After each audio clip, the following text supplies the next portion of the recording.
Okay, thank you for tuning back in.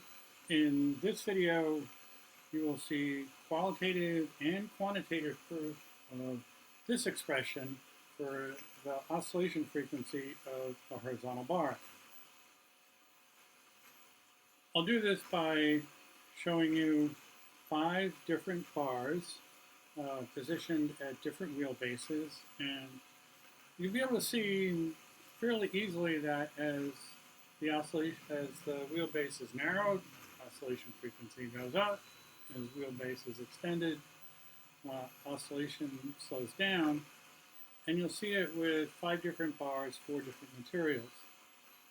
Now, in front of that, I would just like to prove that oscillation rate does not change with RPM. You've been watching this one for a good 15 seconds, and using a digital clock on your YouTube screen, you can probably determine what the oscillation rate is. And now I'm going to turn up the voltage, which has the effect of increasing the RPM of the rotors. And I think you can see that the amplitude of the oscillation has increased considerably, and it makes the bar move back and forth faster. But I've done a lot of timing, and the oscillation rate doesn't change.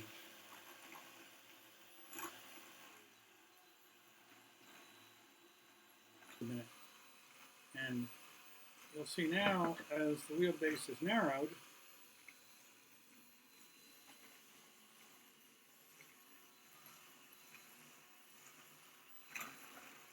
the oscillation frequency of this bar has visibly increased. And as the wheelbase is extended,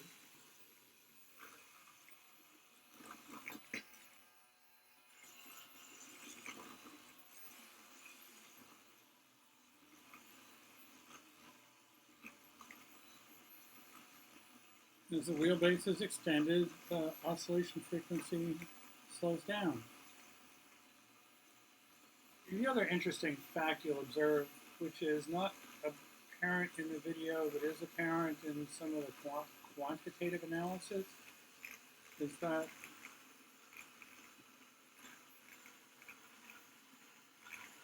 when the wheelbase gets close to the length of the bar, the oscillation frequency actually picks up.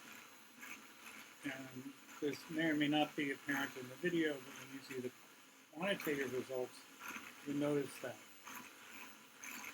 So that's the first bar. You'll see this referred to in the quantitative results as the large bar. It's 23 inches long. It's made of steel. It's kind of rusted and corroded, and it weighs about 3 ounces.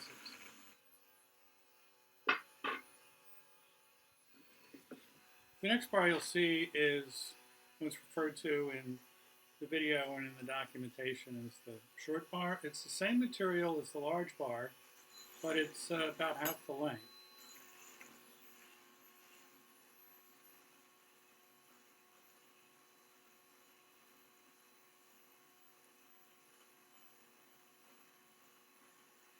And with a pretty narrow wheelbase,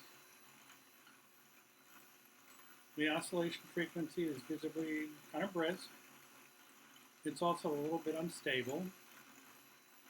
And as the wheelbase is extended, the oscillation frequency slows down. It also seems to be that the amplitude increases with wheelbase.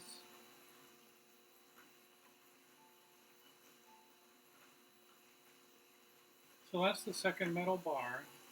This bar is 11 inches long. The large bar is almost 2 feet.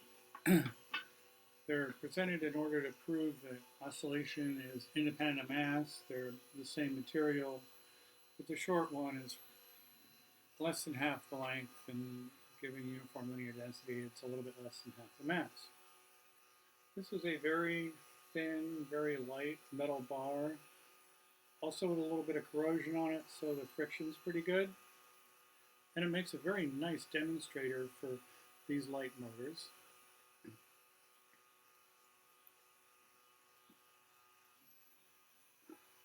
With a short wheelbase, the oscillation frequency is pretty brisk.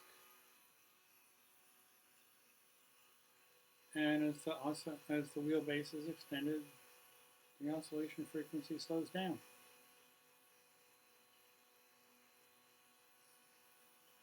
If you're watching this on YouTube, you probably know there's a digital clock in the lower left-hand corner of your screen. You can visibly count the number of oscillations and use the clock to come up with an oscillation frequency.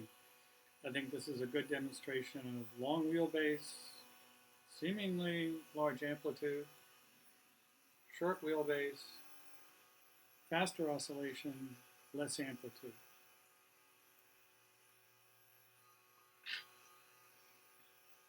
The next bar I'm using is actually a wood stick. This is a shish kebab skewer. It's very light and seems to have a pretty smooth surface. Probably not a lot of friction. Makes a very good demonstrator. And with a short wheelbase, you can see that the oscillation is pretty brisk. And the amplitude is probably kind of short. And with a wheelbase that is extended, the oscillation conspicuously slow down. And if you watch carefully, I think you'll agree that the amplitude has also increased.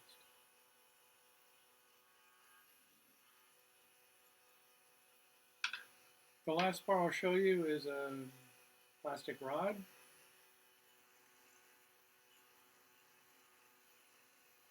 Also makes a rather nice demonstrator.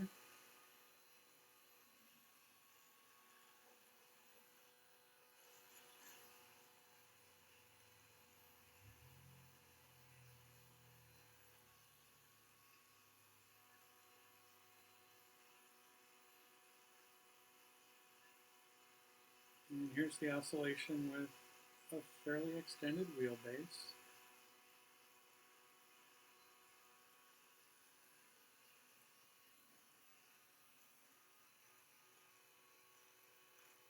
And as the wheelbase is shortened, I think you'll agree the oscillation frequency picks up rather nicely.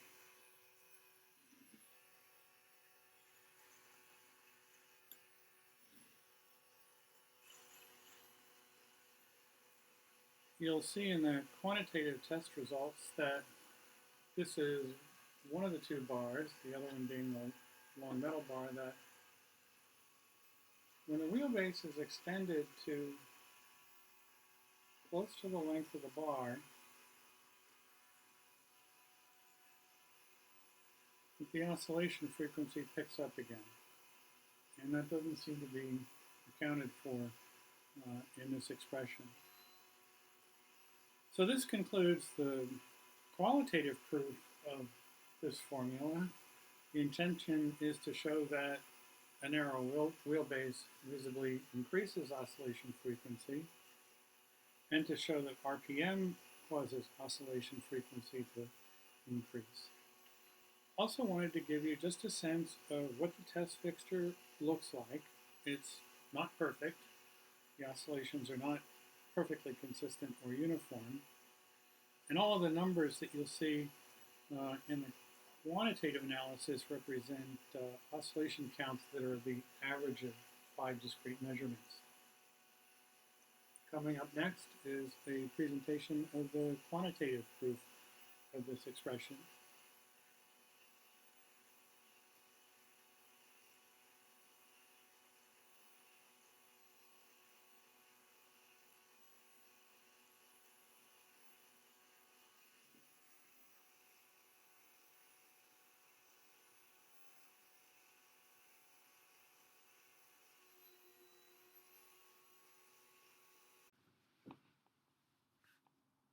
The graphs on the screen present the definitive quantitative proof that the expression under evaluation for oscillation of a horizontal bar is in fact accurate and correct. These are 5 graphs plotting oscillation rate against square root of the wheelbase, showing both the actual measured oscillation rate and MATLAB's linear best fit of the two vectors. Starting in the upper left, there is a plot of oscillations per minute against square root of the wheelbase for the large bar. This is the 2-foot-long rusty metal bar that weighs about 3 ounces. The blue line shows the actual measured oscillation rate, and the red dashed line is MATLAB's linear best fit of the two vectors.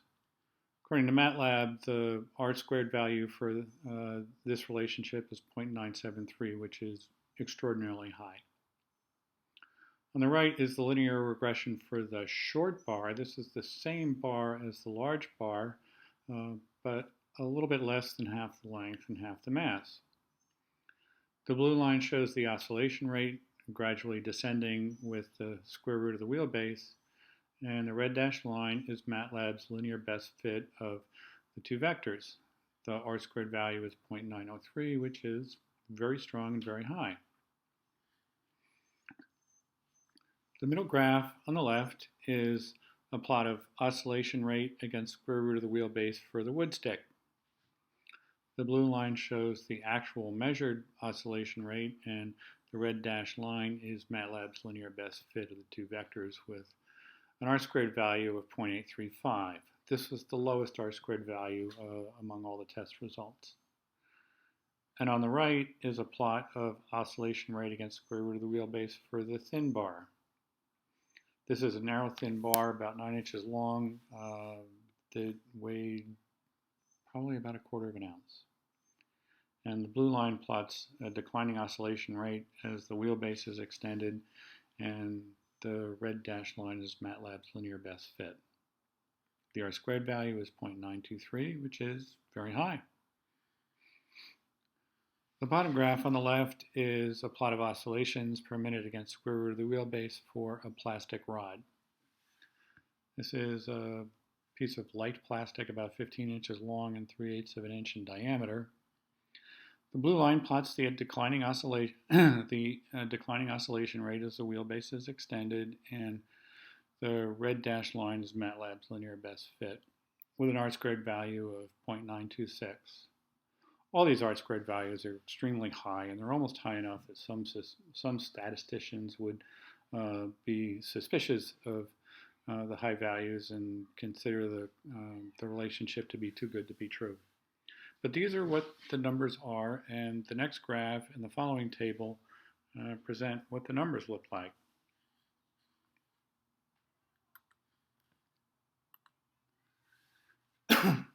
These graphs are kind of a straightforward plot of oscillation rate against wheelbase and oscillation rate against square root of the wheelbase, which is what the formula indicates as the relationship.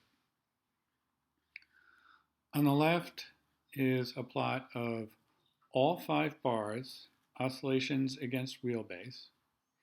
And on the right is just a plot of oscillations against wheelbase for the 2 bars that are of identical material, but the short bar being less than half the length and therefore half the weight.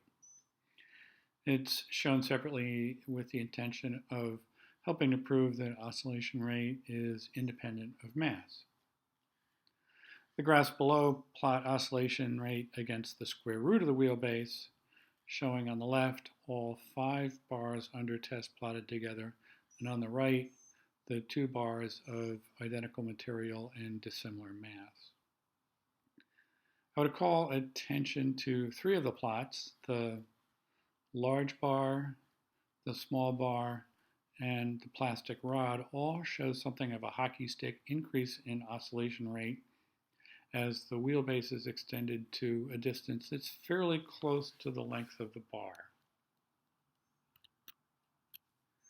This table shows the actual numbers that went into the preceding graphs.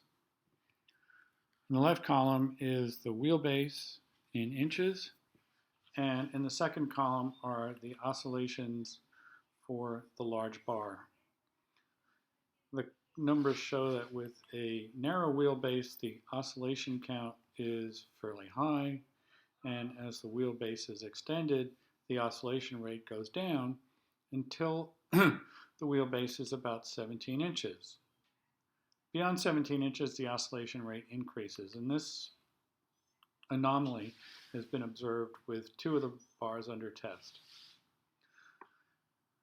The equation under evaluation doesn't explain these numbers, but they're real and they're consistent, and there is something going on that is not explained in the equation.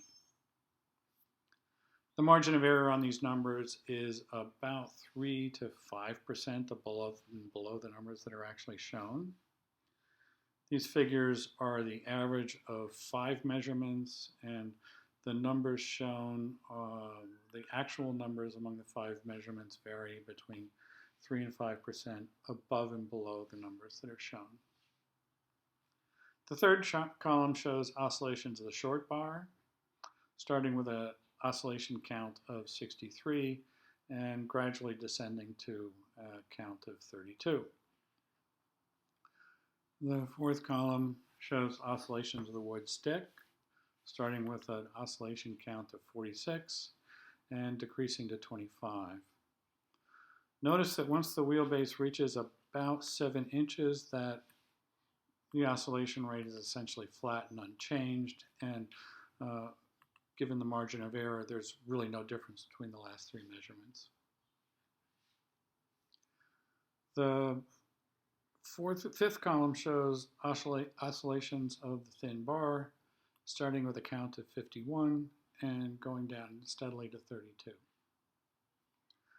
The sixth and final column shows oscillations of the plastic bar, starting with 57 at the narrowest wheelbase and declining steadily as the wheelbase is extended until it reaches about 9 inches.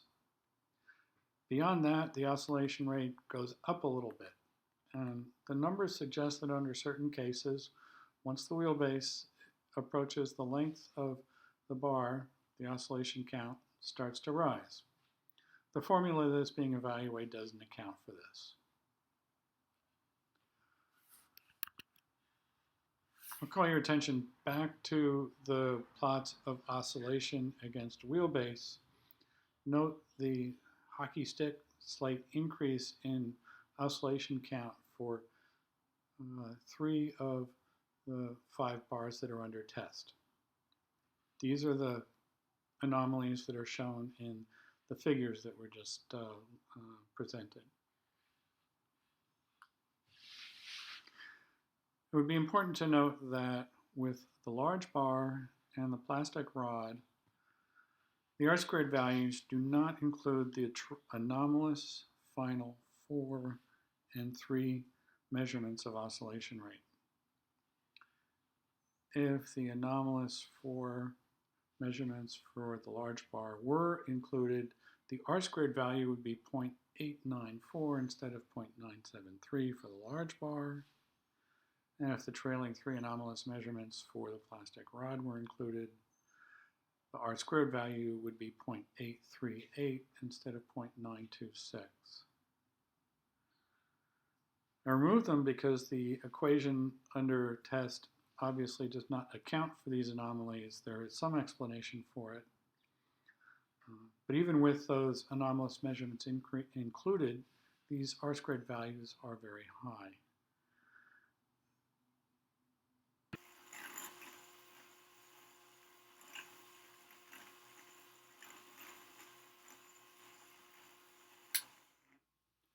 Okay, this concludes the qualitative and quantitative proofs of this expression for oscillation rate of a horizontal bar.